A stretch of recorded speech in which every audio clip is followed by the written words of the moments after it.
Bonjour à toutes et à tous ma team Kiefer, j'espère que vous allez bien. Pour cette nouvelle vidéo, on se retrouve pour le résumé de la 5e étape du Tour de Catalogne 2024. Étape animée, voici le profil proposé aux coureurs aujourd'hui entre la ville de Altafulla et la ville de Viladecans. Un profil très vallonné avec le col de Les Fontoses et un col proche de l'arrivée, donc un col important, l'Alto de la Creux d'Aragali.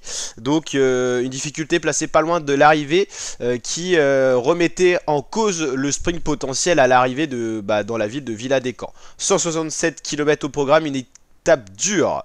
Au final, qu'est-ce qu'on a eu? On a un petit groupe avec des favoris et tout qui se sont isolés, quelques sprinteurs qui passaient bien les bosses. Voici ce petit groupe à 8 km de l'arrivée. Mais qu'est-ce qui se passe vu qu'on a la descente et la plaine? Derrière, il y a un autre groupe qui est en train de revenir. Tandis qu'on a Alexander Vlasov à l'image, Joao Almeida pas loin juste de devant.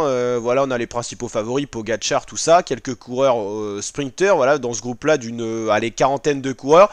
C'est le groupe qui a été dans la capacité de suivre les meilleurs dans l'ascension, qui a été voilà, un tempo assez fort. Il y a quand même pas mal de sprinteurs et de rouleurs qui ont lâché. Mais qu'est-ce qui se passe? Là, on a un autre groupe qui est en train de revenir avec des sprinteurs. Brian Kocar, Magnus Vandenberg. Voilà, des coureurs rapides, des sprinteurs qui sont en train de rentrer avec quelques équipiers. Donc là, voilà, forcément, dans le peloton, ça se met à rouler. Michael Woods qui roule pour la Israel Pro Cycling et pour son sprinter de sa formation. Voilà, on a pas mal voilà, d'équipiers qui sont revenus. Bon, faut avouer que les équipiers sont quand même fatigués. Il y a eu de la montagne aujourd'hui, même si c'est des poissons pilotes qui passent bien sur le plat, ils sont pas au top. Donc les trains de sprinteurs ont du mal à se constituer. C'est assez ouvert dans le final. On est à 5 km de l'arrivée. Donc là, vous l'avez compris, on a un gros groupe. On avait le groupe initial de 40 coureurs rejoint par un autre groupe de 30 coureurs. On a peut-être 70-80 coureurs dans ce peloton. Donc pas mal de coureurs rapides. Brian Kocar, Vandenberg, Garcia Cortina, voilà, sont les coureurs qui sont là. Voilà, enchaînement de ronds-points. 4 km de l'arrivée, pas de gros train à l'avant, des coureurs voilà, qui font du pédalo derrière, qui sont pas au max. Pas de gros train, vous l'avez compris, c'est assez mal coordonné. Voilà, il n'y a pas forcément assez de coureurs de chaque formation. Donc il y a des coureurs qui tentent d'attaquer. C'est le cas d'un Lidl Trek qui va vite être rattrapé. Et là, deux coureurs de petite équipe invitée décident de passer à l'attaque pour la Caja Rural et une autre équipe. Voilà, deux coureurs qui tentent de faire le coup de 3 km. Mais voilà, ça revient vite quand même derrière. Ils vont essayer de faire le maximum. Mais on voit le peloton qui pointe le bout de son nez. Avec Guillaume Martin pour la formation Cofidis qui roule pour Brian Kocar. Donc voici le peloton qui est très étiré. Le pont a eu pour cause d'étirer ce peloton, mais l'enchaînement de ronds-points également. En rond-point, en plus, en sortie de ce pont-là, ça étire encore plus le peloton. L'Alpecin de Sunnings roule fort. Ils ont pas mal de sprinteurs et de coureurs rapides. Ça roule fort pour Education First. On voit pas trop Brian Kocar. On sait que Dorian Guedon est là pour AG2R aussi.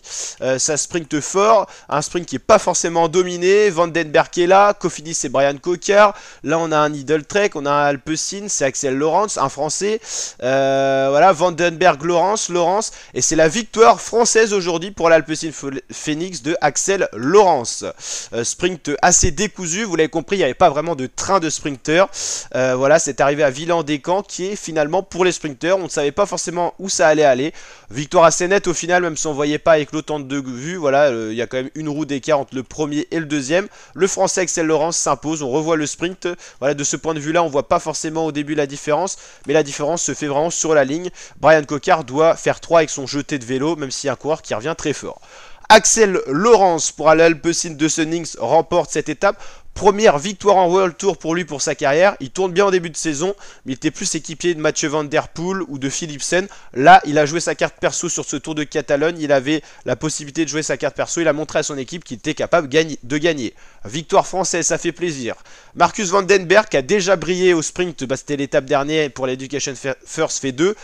Il était à 2 doigts vraiment de faire son doublé. Brian Kocar fait un podium cette fois, il se rapproche, 3ème. Olar, c'est lui avec le maillot d'Équateur qu'on a vu faire 4ème, qui revenait fort sur Brian Kocar. Steven Williams, Patrick Conrad, alors lui pas du tout sprinter, qui s'est mêlé au sprint. Dorian Guedon, Mikel, Barcelo et Vandenbroek. Voilà, pas tant de sprinters que ça, vous l'avez compris, les sprinters vraiment qui aiment le plat n'étaient pas présents dans ce groupe-là, donc c'était assez ouvert et c'est Axel Laurens qui a profité de cette brèche, de cette ouverture. Laurens devant Vandenberg et devant Kocar, victoire française, ça fait plaisir. Au niveau du classement général, rien ne change. Tadej Pogacar toujours leader devant Miguel Landa et Vlasov, le podium provisoire de ce Tour de Catalogne.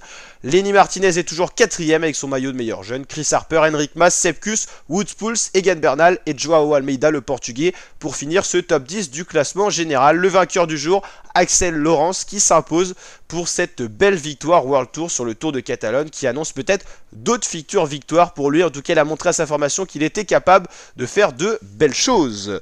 Demain, on se retrouvera pour une étape de montagne entre Berga et Kiralt, 154 km au programme.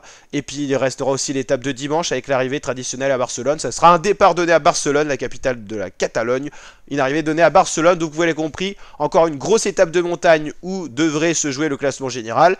Et une étape ouverte pour les punchers à Barcelone et peut-être les sprinters qui passent bien les bosses. Encore un week-end sur le Tour de Catalogne à suivre. N'hésitez pas à vous abonner, à activer la cloche pour suivre tout ça, à liker la vidéo. Et dimanche, on aura un double rendez-vous cycliste parce qu'il y aura Gone Wevelgem. Allez, ciao l'équipe et à très bientôt pour de prochaines vidéos. Ciao, ciao.